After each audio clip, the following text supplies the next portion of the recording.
नमस्ते साथीहरू। आजको भिडियोमा हामी तपाईहरुलाई तनहुँ जिल्लाको शुक्ला गण्डकी नगरपालिका वडा नम्बर 9 मा अवस्थित ऐतिहासिक र रहस्यमय मन्दिर घुमाउन लैजाँदैछौँ, जसको नाम छ ढोर बाराही। जाउँ आज नेपालकै प्रसिद्ध बाराही शक्तिपीठ मध्ये एक शक्तिपीठ ढोर बाराहीको दर्शन गरेर आउँ।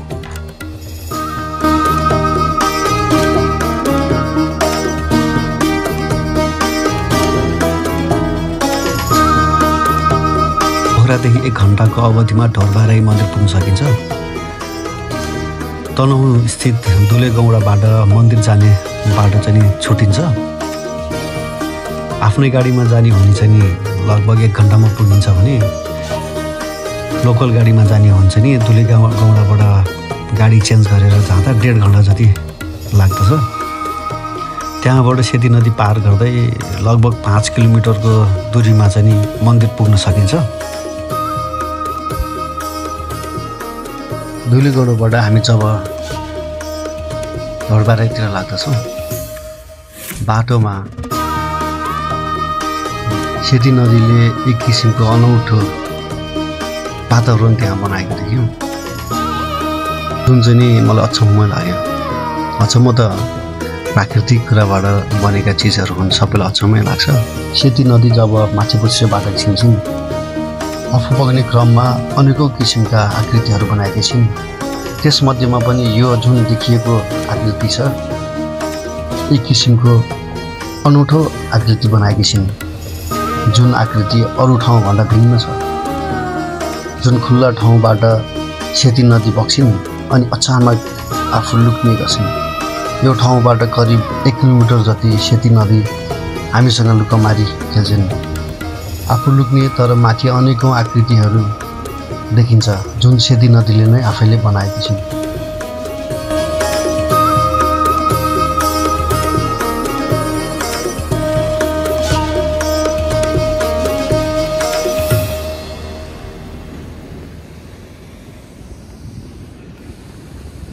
लगभग 3.5 किलोमिटर 4 किलोमिटर जति दुलेगौडाबाट आइपुगे। जब हामी सेती नदी पार गर्छौँ, त्यस पछाडि हामी केही क्षण पछाडि यो ठाउँमा पुग्दछौँ। शान्त वातावरण, हरियो जङ्गल,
गाडी पार्किङ गरेको ठाउँबाट लगभग हामी 10 मिनेटको हिँडाइपछि मन्दिर पुग्न सक्छौँ।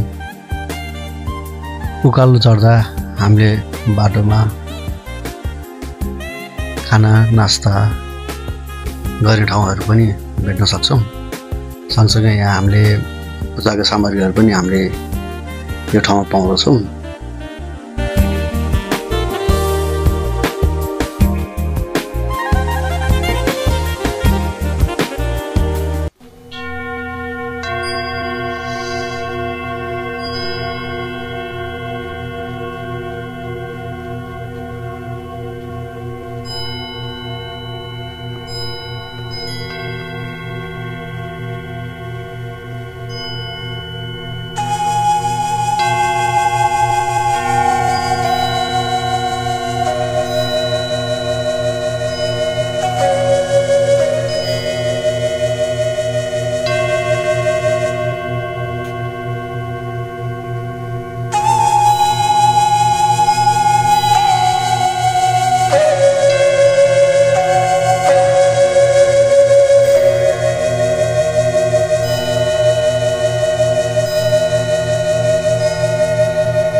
ढोरबाराही मन्दिर अत्यन्तै मनोरम जङ्गलको बीचमा रहेको छ। यहाँ वर्षैभरि दर्शनार्थीहरूको भिड लाग्ने गर्दछ।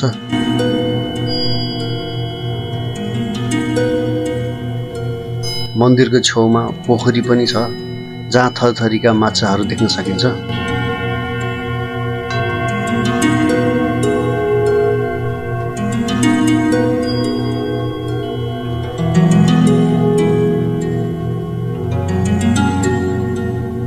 यो मन्दिरको वर्णन स्कन्द पुराणको हिमखण्डमा पनि समावेश गरिएको छ। ढोरबाराही मन्दिरमा देवीको चतुर्भुज मूर्ति रहेको छ। यहाँ सयौं वर्ष पुराना घन्टीहरू पनि रहेका छन्। ढोरबाराही देवीको उत्पत्ति चाहिँ नि श्री पञ्चमीका दिन भएको मानिन्छ, जुन दिन यहाँ विशेष मेला पनि लाग्ने गर्दछ। यस मन्दिरमा सँगै रहेको जुन पोखरी छ त्यो एकदम अचम्म खालको छ।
जङ्गलको बीचमा रहेको यो मन्दिरमा जुन भिडियोमा रहेको लोखर्के छ, यिनीहरूले गरेको रमाइलो पनि मैले खुब राम्रोसित निहालेँ।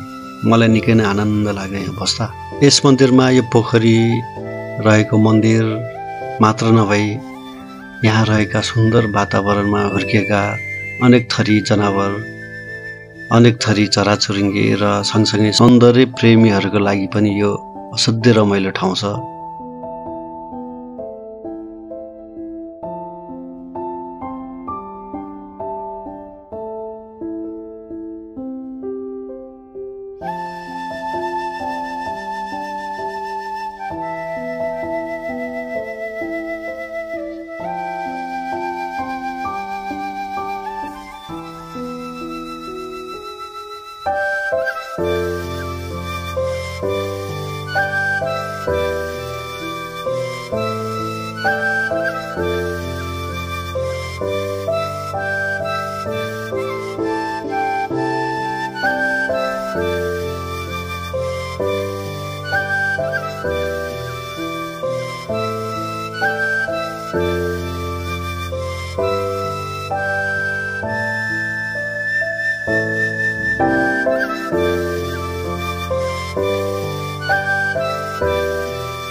मन्दिर छेउमा रहेको कुण्डमा बेला एक्कासी पानी बढेर आउने रहेछ, जसलाई चाहिँ लहरी छुट्ने भनिँदो रहेछ, जुन प्रक्रियालाई चाहिँ यहाँको दैविक शक्तिको रूपमा पनि लिइने रहेछ। चट्टानको बीचबाट यति ठुलो मात्रामा पानी आउनलाई ढोरबारी माताको शक्तिको रूपमा पनि लिइने रहेछ।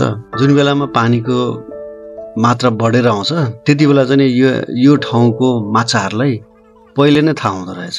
मलाई पनि अचम्म लाग्यो, त्यहाँका माछाहरू चाहिँ जुन ठाउँबाट पानी निस्किने हो त्यो ठाउँमा सम्पूर्ण माछाहरू त्यही ठाउँमा जाँदो रहेछ।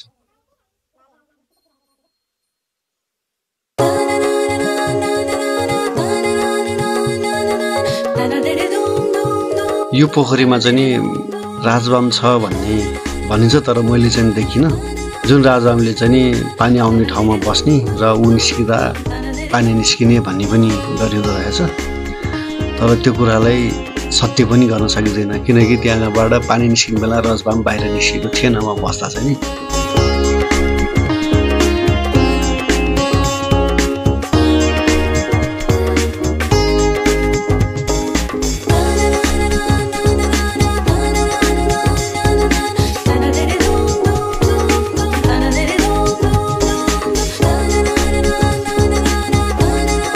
यो मन्दिरमा पशु बलि चाहिँ दिने प्रथा छ, तर कुखुराको बलि चाहिँ दिन पाइँदैन। रामनवमी, औँसी, एकादशीको दिन चाहिँ यहाँ चाहिँ कहिले पनि बलि दिँदैन।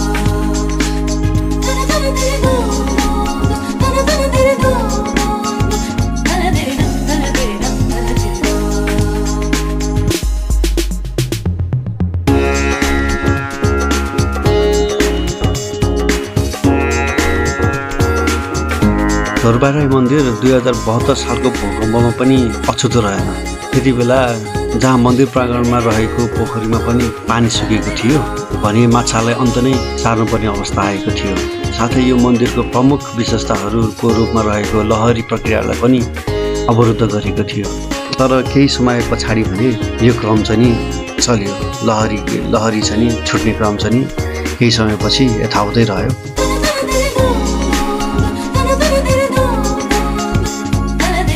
जुन कुण्डबाट निस्केको पानी बगेर जाँदा खोला हुन्छ, त्यो खोलालाई चाहिँ निर्मल खोला भनेको रहेछ।